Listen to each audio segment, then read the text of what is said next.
Hello everyone and welcome back to Mikey Reacts. So today we've got a great one for you. Today, well, if you guys have been on my channel before, this is the first time, you will know that I really love my history. And in fact, I love my military history primarily, and one of my biggest, obviously, times in history that I'm very passionate about learning as much as I can about, and I find the most interesting, is the Second World War. As we know, guys, war brings out the best and the worst in all of humankind, and World War II was no exception to that rule. In fact, it was one war that really made that rule stand out. And today we're reacting to a veteran recalling the horrors of D-Day's memoirs of World War II.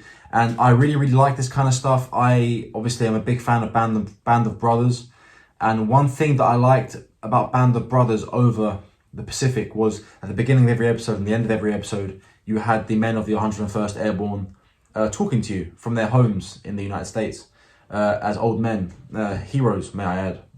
And that is something I've absolutely been fascinated with. In fact, me and my fiance did a trip to Bastogne in Belgium, near Foy, the Ardennes forest, back in 2018. It's been a while now. But no, 2016, I believe. So it's been a while, yeah, but we had an amazing time. So it was very eerie. But this is something that I absolutely love. I love to listen to and read first-hand accounts of those who have been to war, those who have put everything on the line and sacrificed so much for our freedoms, and especially to the Americans and the Brits and the Canadians and the Australians who fought both for I mean, it was a world war, so you know, you had people fighting all over for their freedom. You had fighting that went on in Greece and North Africa, and it was really a very brutal time. So this is about an American veteran recounting his D-Day experience, and it's going to be very interesting to listen to. Before we do that, don't forget to like and subscribe to the channel if you enjoy this kind of content. If you want to hear more in-depth content and listen to more in-depth content, you can head over to Patreon. This link is down below in the description. It's just $5 per month, guys. That's absolutely all it is, $5 per month. And there's more than 20 videos on there detailing history, politics, culture, things that are more in detail, things that we don't want to talk about too much here on YouTube. So head over there, and don't forget, if you haven't subscribed already, subscribe now. It is absolutely free. So let's get to this video.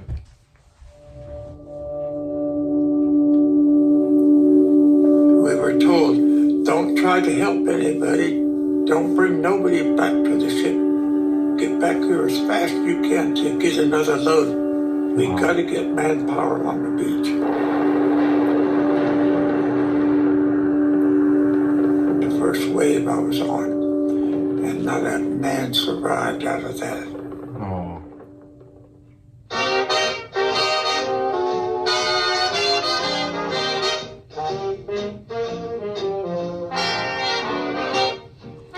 It's so important to hear these to understand just how horrific the Second World War was. As the United States was recovering from the Great Depression, President Franklin Roosevelt initiated a work relief program known as the Civilian Conservation Corps. Many young men, like Sherwin Callender of Oakland, California, were quick to volunteer. And they give us army uniforms and barracks to sleep in, and we made campgrounds and fire trails and things like that. And all the different branches, recruiting officers would come to these camps and try to recruit us into their branch of the service. And they and came, he said, you'll have a good report. I said, sign me up. I was the first one. That's how I got in the Navy. I went through basic training in San Diego, California, and took what they called the Fort Piper destroyer to Vallejo, California. Wow. And took that down through the canal and up the eastern coast to Belfast, Maine. Then I had to ride the train down to New York City to go aboard the USS Wright. Well, I took that down through the canal again and out to Pearl Harbour. Wow.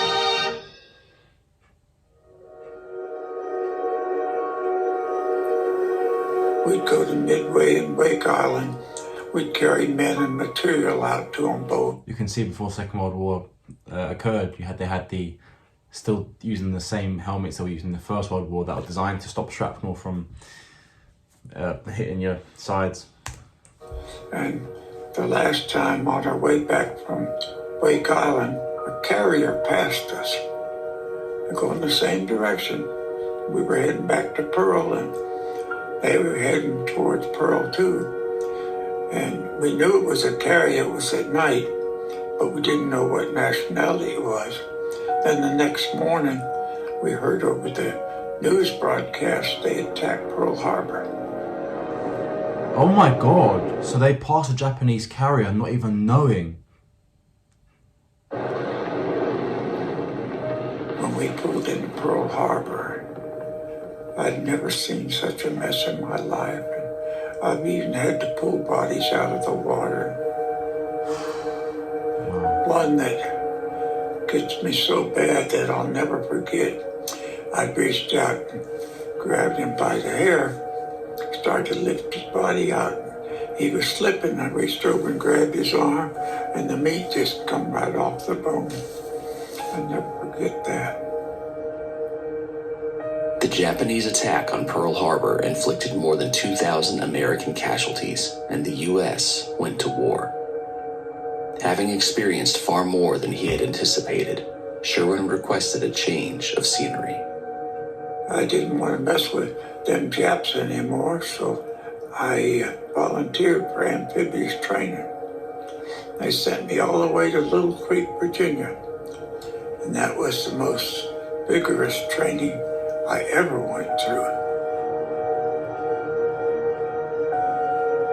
His training complete, Sherwin was deployed across the Atlantic to take part in... Where would you have rather been deployed had it been you? European theatre or Pacific theatre? I mean, me personally, European. But still two evils. the first American campaigns in the war against Germany. Transporting units of the 1st Infantry Division, Sherwin would begin his combat experience in the invasions of North Africa and southern Italy. Wow.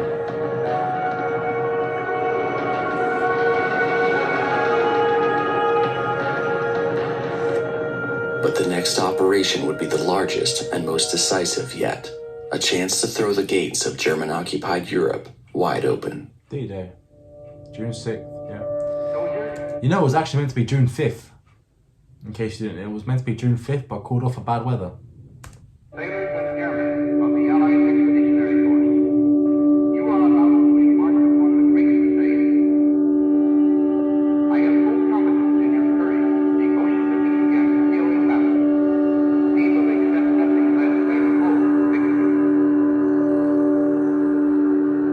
I drove the Higgins boat a couple of times in.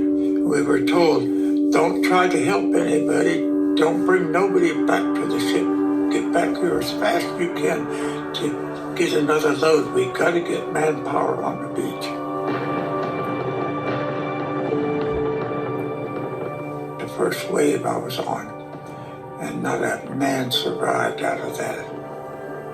We had over 100 feet of clear beach, maybe close to 200, before you could get any shelter.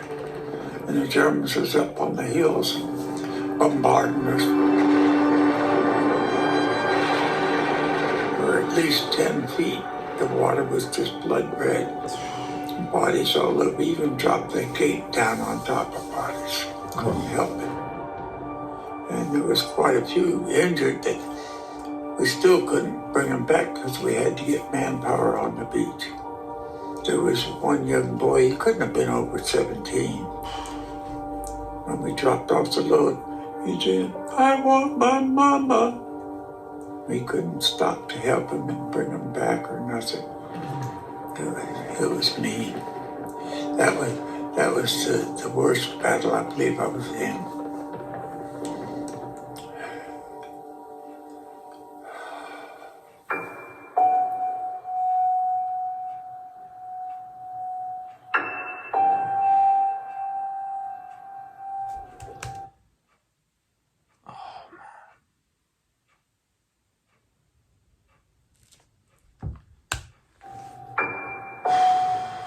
The invasion of Normandy was a success, and the Allies were finally on the offensive in Western Europe. But the war was not over for Sherwin. In August of 1944, news reached Sherwin concerning his brother Richard, a fighter pilot stationed in another part of the world. My brother was flying P-38 over China, and his plane went down, and they never did locate it. So, They do have a memorial set in the ground there for him. Despite the loss of his brother, Sherwin continued his service until the war's end.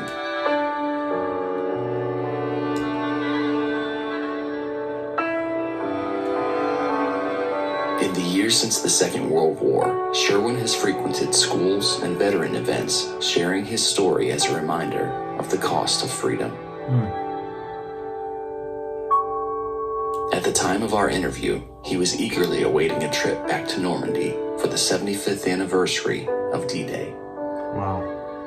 I'm going back in June over there. That's going to be a wonderful trip.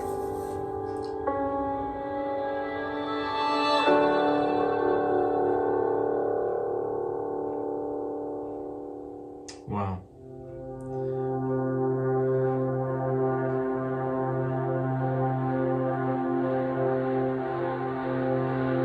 Yeah.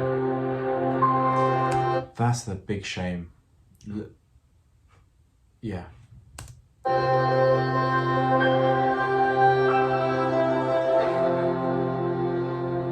Hi everyone, I'm Josh from Memoirs of World War II, and I just want to say thank you for watching this episode. Yeah. I mean, really puts things into perspective, especially when you're saying about that boy that couldn't have been more than 17 years old, calling for his mum on the beaches of Normandy. And that boy could have been from Texas or California or Kentucky or Wyoming, wherever it may have been. He had no business being in Europe until Hitler decided to start a war and the Japanese decided to start a war. He just wanted to live his life. He might have been a good farmer, might have been a great mechanic, you know, might have had 5-6 kids. Doesn't matter though, does it? Not anymore. Just, yeah.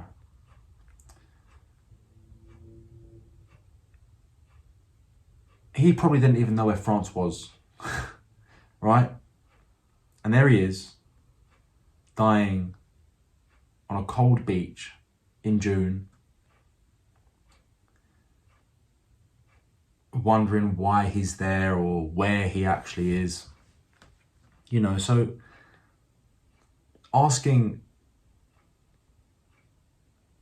someone that isn't from Europe to pinpoint Normandy on a map is like asking a Londoner to pinpoint Bozeman, Montana on a map. He's not going to be able to do it. So it's like,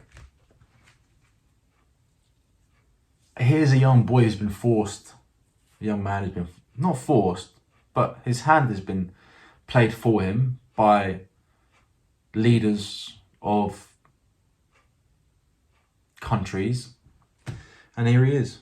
It's crazy to think about. It's, in fact, I'm almost lost for words, so I won't continue talking too much, but that was very deep, and that was very, very, it's important that we listen to these stories, because we really need to get a grasp on